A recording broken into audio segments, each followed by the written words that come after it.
Hello. Hi everyone. And welcome to this new topic. It's conversion today. Yeah, we did an Insta story and basically you guys want to know more about conversions. Yes, and Chris is the expert again, and I'm Amanda, and I'm asking questions. So can you tell us, what is conversion? Yeah, so conversion is basically how you take an anonymous person that visits your website and turn them into a known contact or lead. And how does it work in practice? Well, most companies, they try to do it by, offering something of value to the visitor, but that something of value is gated behind a form.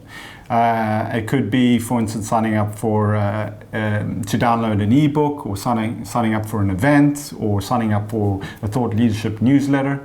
Or it could also be, for instance, when a company is selling a product or a service online in an e-com shop. And what are the common best practices to improve conversion? So there are 5 things that you need to keep in mind. One is you need to limit the number of fields in a form. You have to sort of minimize the call to actions. You have to optimize your landing page and work with dynamic content. You should do A/B testing with your landing pages, and you should also be very clear with your call to actions and don't mislead people. And can you explain them each in details? Yeah, sure. So when it comes to conversion, less is always more. So with forms, you don't want to have 100 different fields there. You don't want to ask them what's your date of birth, how old you are, what's your personal ID number, etc., because that's just going to put people off. You have to think of what is the information I need now that is essential, and then you can work with progressive forms. So the next time they come to your web page, you can then ask them something else which is important to sort of qualify them further. You should also work with Google Analytics and have tracking on the forms to see how people are reacting on your web page.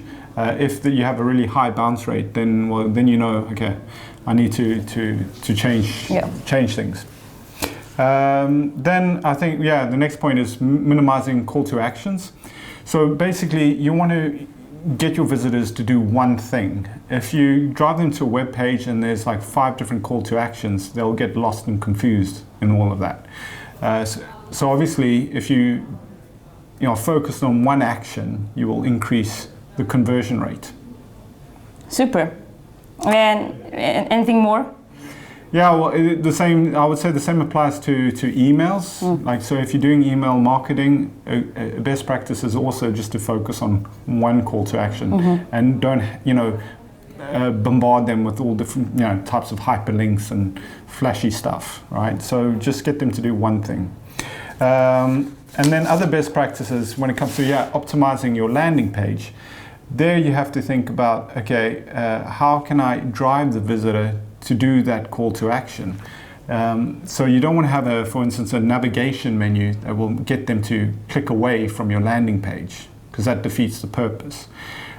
You will also want to work with dynamic content, and dynamic content is about matching or tailoring the message to that specific person's needs based on what they're searching for. So if a person is searching for, blue flowers, they should be brought to a landing page which matches their search query.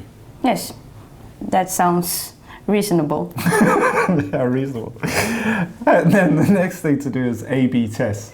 So A/B testing is basically you show your audience 2 different versions of a web page that are presented to them randomly, and the one version that gets the highest conversion rate basically wins. And that's based on what's statistically significant. So you can't do an A/B test with an audience of 10 people. It has to be much bigger than that for it to be, valid. Do you have any example on that?